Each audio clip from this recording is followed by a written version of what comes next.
புதிய வானங்களும் புதிய பூமியும். இப்படி இவைகள் எல்லாம் அழிந்து போகிறதா இருக்கிறபடியால் நீங்கள் எப்படிப்பட்ட பரிசுத்த நடக்கையும் தேவ பக்தியும் உள்ளவர்களாய் இருக்க வேண்டும். தேவனுடைய நாள் சீக்கிரமாய் வரும்படிக்கு மிகுந்த ஆவலோட காத்திருங்கள்.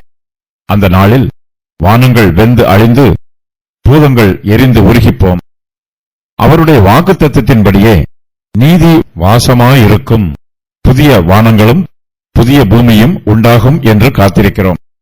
கர்த்தராகிய இயேசு கிறிஸ்துவின் இரண்டாம் வருகையை பற்றி அப்போஸ்தலர் பேதுரு இன்னும் தெளிவாக உபதேசம் பண்ணுகிறார்.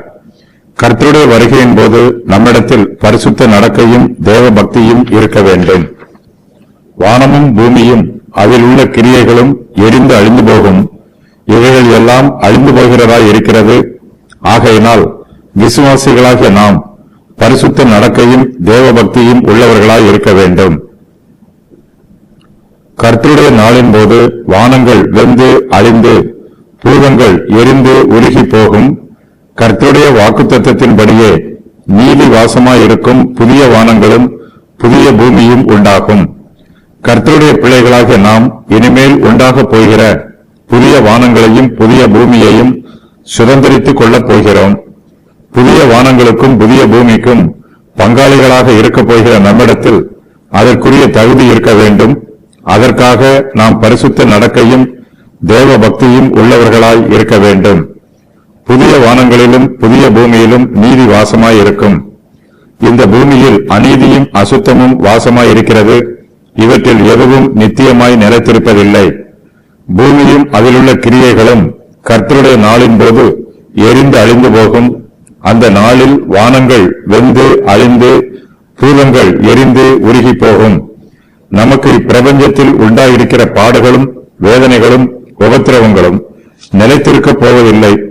இவையெல்லாம் அதி சீக்கிரத்தில் நம்மை விட்டு நீங்கி போகும். இப்பிரபஞ்சத்தில் நாம் அனுபவிக்கிற பாடுகளை நீடிய பொறுமையோடு சகித்துக் கொள்ள வேண்டும். இப்பிரபஞ்சம் நமக்கு நித்திய வாசஸ்தலம் அல்ல. நாம் பரலோகத்திற்குரியவர்கள். நீதி வாசமாயிருக்கும் புதிய வானங்களும் புதிய பூமியும் உண்டாகும் என்று நாம் காத்திருக்கிறோம். கர்த்தருடைய நாளுக்காக காத்திருக்கிறோம்.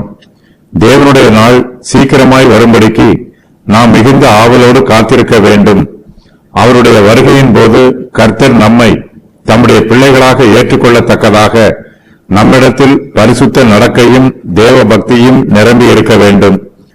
கர்த்தருடைய நாளின் போது வானங்கள் வெந்து அழிந்து பூதங்கள் எரிந்து உருகி போவதை பரிசுத்தவான்களும் பார்ப்பார்கள், துன்மார்க்கரும் பார்ப்பார்கள். இந்த காட்சி துன்மார்க்கருக்கு பயமும் நடுக்கமும் நிரம்பியதாய் இருக்கும். விசுவாசிகளாகிய நமக்கோ இந்த சம்பவம் சந்தோஷமும் நம்பிக்கையும் நிரம்பியதாய் இருக்கும். கர்த்தருடைய வாக்கு தத்தத்தின்படியே எல்லாம் நடைபெறுகிறது. தம்முடைய வாக்கு தத்தத்தின்படியே அவர் மறுபடியும் இந்த பூமிக்கு வருகிறார். அவர் வரும்போது அவருடைய வார்த்தையின்படியே வானங்கள் வெந்து அழிந்து போகிறது, பூதங்களும் எரிந்து உருகி போகிறது.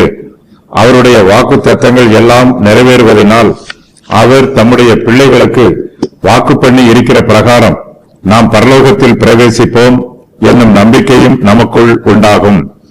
கர்த்தருடைய நாளின் போது உண்டாகும் அக்கினி பாவிகளையும் அவர்களுடைய துன்மார்க்கமான கிரியைகளையும் பட்சித்து போடுகிறது. அது அவர்களை பட்சிக்கிற அக்கினி. கர்த்தருடைய பிள்ளைகளாகிய நமக்கோ அந்த அக்கினி நம்மை புடமிடுகிற அக்கினி. நம்மிடத்தில் உள்ள களிம்புகள் எல்லாம் நீங்கி போகும். நாம் அழுக்கு நீக்கப்பட்ட சுத்த பொன்னாக புடமிடப்பட்டிருப்போம். கர்த்தருடைய வருகையின் நாள் சீக்கிரமாய் வரும்படிக்கு நாம் மிகுந்த ஆவலோட காத்திருக்கிறோம். அவர் வரும்போது அவருடைய வாக்குத்தத்தத்திற்கேற்றபடியே நீதி வாசமாய் இருக்கும் புதிய வானங்களும் புதிய பூமியும் உண்டாகும் என்று காத்திருக்கிறோம். இந்த புதிய வானங்களிலும் புதிய பூமியிலும் நீதி மாத்திரமே வாசமாய் இருக்கும். இவற்றில் கர்த்தருடைய நீதிமான்கள் மாத்திரமே வாசம் பண்ணுவார்கள்.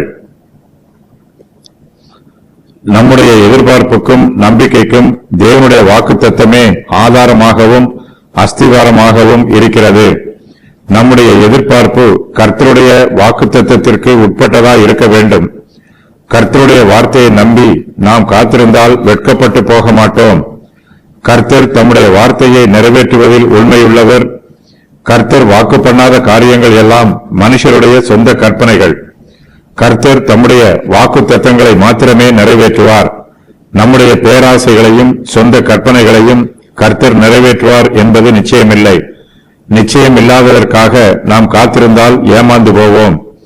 பூமியில் உள்ள காரியங்களும் மனுஷருடைய காரியங்களும் அக்கினியினால் பட்சிக்கப்படும். இதன் மூலமாக தேவையற்ற காரியங்கள் அகற்றப்பட்டு தேவையான காரியங்கள் நித்திய காலத்திற்கும் நிலைத்து நிற்கும். பூமியில் உள்ள காரியங்களும் மனுஷருடைய காரியங்களும் அழிந்து போகக்கூடியவை. தேவனுடைய நாள் சீக்கிரமாய் வரும்படிக்கு நாம் மிகுந்த ஆவலோட காத்திருக்க வேண்டும். அந்த நாளுக்கு முன்பாக பூமியில் பாவங்களும் கலகங்களும் அடக்கப்படும். கர்த்தர் புதிய பூமியிலே எல்லாவற்றுக்கும் எல்லாமாக இருப்பார். இயேசு கிறிஸ்துவனுடைய வருகையை மனுஷரால் தாமதப்படுத்தவோ விரைவுபடுத்தவோ முடியாது. கர்த்தருடைய காரியங்கள் அவருடைய சித்தத்திற்கு ஏற்ற பிரகாரம் ஏற்ற வேளையில் நடைபெறும். லூசிபர், ஆதாம் ஆகியோர் தேவனுக்கு கீழ்ப்படியாமல் கலகம் பண்ணினார்கள். இதனால் பூமியில் சாபம் உண்டாயிற்று. இவர்களுடைய கலகத்திற்கு முன்பாக பூமி ஒரு சாபமும் இல்லாமல் பரிபூரணமாய் இருந்தது. தேவனுடைய நாளில் ஒருவரும் தேவனுக்கு எதிராக கலகம் பண்ண மாட்டார்கள். அந்த நாளில் வானங்கள் வெந்து அழிந்து பூதங்கள் எரிந்து உருகி போகும். இது கர்த்தருடைய நாளின் முடிவும் தேவனுடைய நாளின் துவக்கமும் ஆகும். பூமி 3 தடவை புதிதாக்கப்பட்டது. அவையாவன: முதலாவது சிருஷ்டிப்பில், 6 நாட்களில் நடைபெற்ற மறு சிருஷ்டிப்பில், வானங்களும் பூமியும் அக்கினியினால் புதிதாக்கப்படும் போது, மனுஷர் ஜீவிப்பதற்காகவே பூமி சிருஷ்டிக்கப்பட்டது. தேவனுடைய இந்த நோக்கம் 1000 வருஷ அரசாட்சியின் இறுதியில் நிறைவேறும். அப்போது சாத்தானும் அவனுடைய தூதர்களும் ஒடுக்கப்பட்டு நரகத்திலே தள்ளப்படுவார்கள். அக்கினியினால் பூமி புதுப்பிக்கப்பட்டிருக்கும். இந்த பரிபூர்ண பூமியில் நீதி வாசமாயிருக்கும்.